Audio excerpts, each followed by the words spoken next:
Em verdade, os louvores pertencem a Deus. O louvamos, pedindo o seu perdão, a sua orientação. Nos voltamos a Ele arrependidos e pedindo o seu amparo contra os males das nossas almas e os males das nossas ações. Aquele a quem Deus orienta jamais será desviado, e aquele a quem Deus desvia por tal merecer jamais será orientado. E preste testemunho de que não há outra divindade além de Deus único, e que Muhammad é seu servo e mensageiro. Que as bênçãos e a paz de Deus estejam sobre ele, sobre seus familiares, seus companheiros e seus seguidores até o dia do juízo final. Ó aqueles que creram, temei a Deus tal qual deve ser temido, e não morrais senão como muçulmanos. Ó humanos, temei a vosso Senhor que vos criou de um só ser, o qual criou sua companheira, e de ambos fez descender inumeráveis homens e mulheres. E temei a Deus em nome do qual exigis os vossos direitos, e reverenciai o laço de parentesco, pois Deus é vosso observador. Ó aqueles que creram, temei a Deus e dizei palavras apropriadas. Ele emendará suas ações, perdoará seus pecados, e aquele que obedecer a Deus e a seu mensageiro terá logrado um magnífico benefício. Caros irmãos, sabei que os melhores dizeres são os dizeres do livro de Deus, e a melhor orientação é a orientação do profeta Muhammad sallallahu alaihi wasallam. E o pior dos assuntos são as inovações na religião, e toda inovação na religião é um desvio, e todo desvio tem como destino final o fogo do inferno. Deus é o maior, Deus é o maior, Deus é o maior. Não há outra divindade além de Deus único. Deus é o maior, Deus é o maior, e a Ele pertencem os louvores.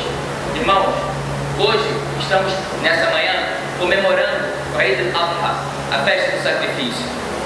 E essa data, como todo o ritual da peregrinação em si, ela nos recorda de uma família que foi escolhida por Deus o Altíssimo, a família do profeta Abraão. Diz Deus o Altíssimo ao Corão: Inna Allah astafa Adam, wa Nuhan, wa ala Ibrahim, wa ala Imran ala alamin. Em verdade, Deus escolheu Adão, Noé, a família de Abraão e a família de Imran a todos os mundos, a todas as outras criaturas. E o profeta Abraão e a sua família, foi da vontade de Deus Altíssimo que eles fossem um referencial para todo o crente até o dia do juízo final. Por isso, Deus fez nesse dia, e nessa adoração específica, que é a adoração da peregrinação, Hajj, todos os acontecimentos fossem para quê? Para relembrar a história desse mensageiro com a sua família. Para quê? Para que a gente anualmente pudesse tirar as lições para trazer para as nossas vidas. E eu quero pegar, nesse sermão de hoje, um desses aspectos, que é o episódio que a gente relembra, especialmente nesse dia, que é o episódio do sacrifício do seu filho primogênito Ismael. Diz Deus o Altíssimo no Alcorão que o profeta Abraão, ele chegou à idade avançada e queria muito ter um filho, e não conseguia. Então, e ele se dedicava muito a súplicas a Deus, pedindo que Deus concedesse a ele um filho que fosse virtuoso. E quando ele estava, já tinha passado dos 80 anos, Deus deu a boa nova de que ele ia ter um filho. Diz Deus o Altíssimo: e demos a boa nova a ele de que ele teria um filho clemente. Imagina, ele, passado dos 80 anos, consegue ter um filho que ele há tanto sonhava, a alegria que tomou conta do coração desse mensageiro, o amor que ele nutria por essa criança, era algo muito grande.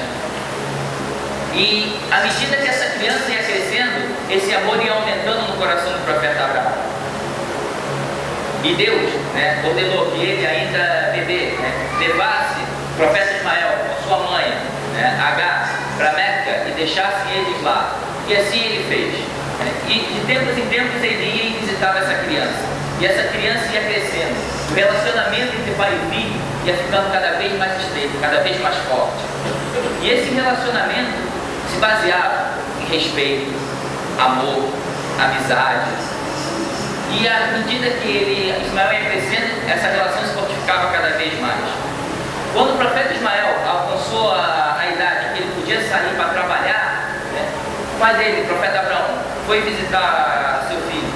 Chegando lá, ele saiu com seu filho Ismael e deu uma notícia para ele. Diz Deus o Altíssimo no Alcorão: فلما بلغ معه السعي قال يا بني إني أرى في المنام أني أذبحك. Quando ele saiu com seu filho No caminho, ele disse: ó filho, eu tive um sonho, e nesse sonho eu vi que eu estava sacrificando você. Imagina, os sonhos dos mensageiros são reais, são parte da revelação. Ou seja, ele recebeu a ordem de sacrificar quem? Aquele filho que ele tanto quis ter, que ele teve uma idade avançada e por qual ele não tinha um amor enorme. E ele podia de imediato, como pai, ter chegado lá, sem o filho saber, sacrificado o filho e resolvido o problema. Mas não, ele quis deixar uma lição. Entre relacionamento de pai e filho, não cabe você chegar e impor a sua vontade. Ela tem que ser baseada na conversa, no diálogo. Por isso, ele foi e consultou o filho. Não a consulta de quem pede autorização, porque a ordem era de Deus o Altíssimo. E diante da ordem de Deus, só cabe uma opção: ouço e obedeço. Mas foi uma consulta para quê? Para mostrar que todas as decisões você tem que compartilhar a família nela, tem que compartilhar os seus filhos nela. E ele queria também que o profeta Ismael compartilhasse da recompensa, dessa adoração a Deus Altíssimo. E o que vocês imaginam que foi a resposta dessa criança? Pai, você vai me matar?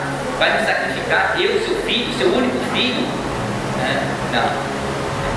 A amizade, o respeito, o temor a Deus que foi colocado no coração de Ismael desde pequeno, fez com que a resposta dele fosse um apoio ao pai. Disse ele: If'al ma tu'mar, satajiduni insha Allah min as-sabirin. Ó pai, faça aquilo que te foi ordenado, e insha Allah eu vou estar, se Deus assim quiser, entre os pacientes. Vejam a resposta desse filho. Ó pai, faça o que lhe é ordenado. Ele sabe, a ordem é de Deus, aqui não cabe escolha. Faça o que lhe é ordenado.